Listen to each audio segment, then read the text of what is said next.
Hi, Ivan. How are you, Michael? Not too bad, not too bad. But today we're going to talk about something that's rather controversial with a lot of people, which is TTIP, which is not something that the major parties tend to talk openly about it, but the opposition to it are very, very vocal in that opposition. What's it all about? Well, Ttip is the Transatlantic Trade Investment Partnership. So it's one of these international trade agreements that's designed to take down trade barriers and make it easier to do business internationally. In this case, between North America and the European Union. And why are some people so vocally opposed to it?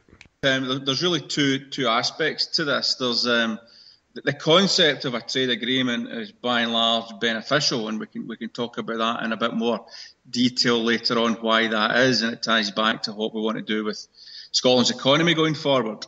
But the TTIP agreement in particular, there are a number of things that are not good, a number of things that are frankly unacceptable about it that need to be brought out in the open and discussed and resolved. The first problem, of course, is that it isn't out in the open. It's secret, and very few people have actually seen what is in the agreement, and all the negotiations are going on behind closed doors, which isn't a good place to start. So, what are some of the things in it that are particularly objectionable? Yeah, one of the main issues about it is the fact that it allows companies internationally to compete. As far as we know, because obviously, as I said, it's still kind of secret what's in it, but it allows international companies to compete in sectors that are currently in the public sector, and clearly that's problematic. And the way, as we understand it's written, is that if there's any part of a sector is currently in the private sector, if you like, then it means that the whole thing is opened up within that country for open competition. So if you take the example of the health service, the fact that some of the health service south of the border is in the private sector, part of it, that means in theory that international companies could come in and compete within the health service on a private sector basis across the whole of the UK and force parts of the health service in Scotland to be privatised. So that's the understanding of potentially what's in there, which is obviously not good. Now, as far as that provision goes, there is scope for countries to have opt-outs for industries and sectors that they don't want to open up to international competition. Yeah, I believe France, for example, ring-fenced their was it television film industry? Yeah, the French are big on their culture and their language, and they were worried about Hollywood's influence on the French film and television industry, and so they've asked for an exclusion for that sector, which is kind of interesting. If they can do that, why the UK government couldn't have done something similar for the NHS is beyond me. But that's an important issue that needs to be dealt with. There's another aspect to it, which is round about. Allegedly, it gives private corporations the power to take governments to court. So if they think that governments have done something that's inhibiting their ability to trade and make a profit, then they can take the government to some kind of international court, which is obviously frankly ridiculous. If the government has been elected on a policy of having a sector maintained within the public sector, it's ridiculous that an international company could take a government to court to try and open up that sector to privatisation. So that's another big concern within TTIP. What are the ideas of the main parties toward TTIP? What do the SNP say about it?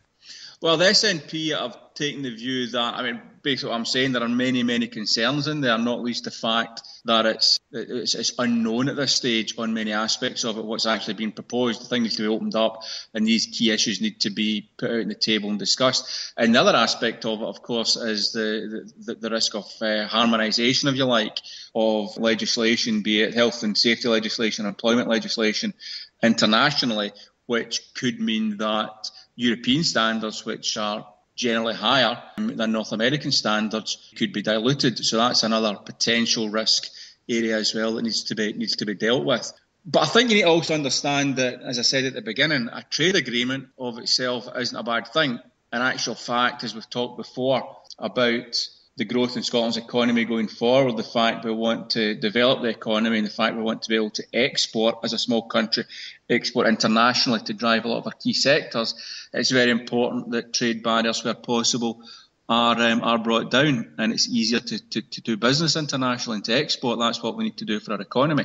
So I think trade agreements from a business and an economics perspective are generally a good thing, and we should work to have those agreements where possible, as I said, to allow international trade, which is good for us, but it's also frankly good for a lot of other countries as well that need access to world markets. But as I say, there are many concerns in there that need to be understood and dealt with before we go forward with TTIP in its current form. With these things, the devil's very much in the detail, and I suppose it's important that a trade agreement doesn't allow the possibility that everything becomes a race to the bottom, so to speak.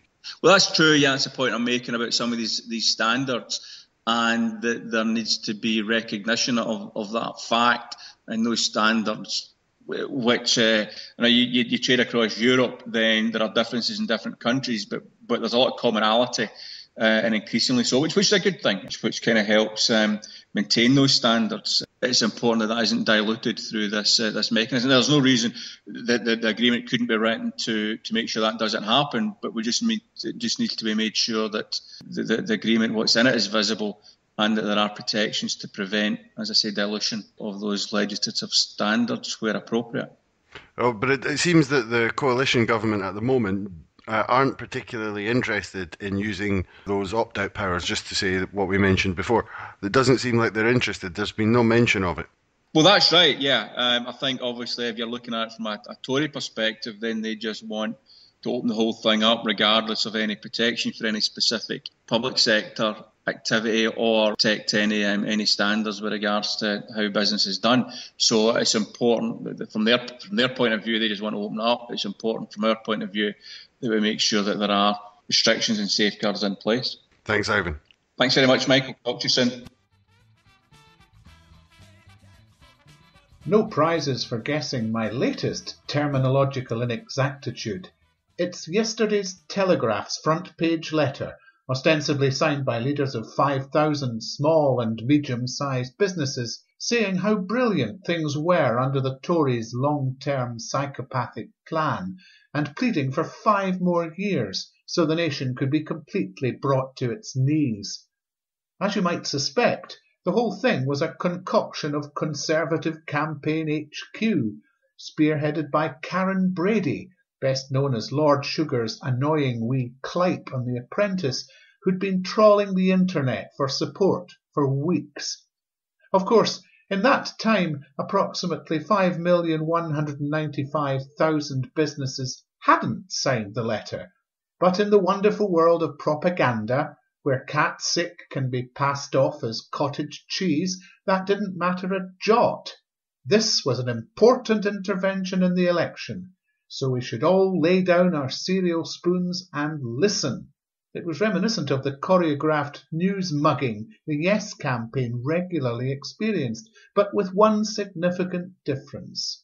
In the run-up to the referendum, we were up against ruthless professionals with steel-trap minds, whereas in this case, the Tories seemed to have outsourced the job to a confederation of village idiots. Not only had their minions left glaring virtual fingerprints all over it, as Andrew Neil pointedly observed on the Daily Politics show, but the list of signatories was full of duplicates, people who weren't directors or shareholders, characters from Game of Thrones, and various anagrams of Grant Shapps.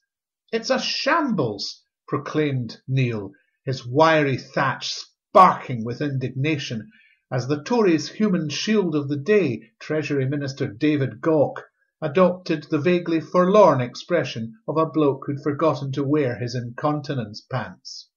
So, was the whole episode really catastrophic backfiring stunt of the day? In a just universe, it would be, but gobsmackingly, a few hours later, the BBC's 6 o'clock news was still reporting the letter as if it mattered, when the real story should have been the Tories trying to defraud the electorate. Meanwhile, Andrew Neil's awesome demolition job might as well have been a dream. What does all this tell us? 2 things. 1, you couldn't make it up. 2, unfortunately, they can.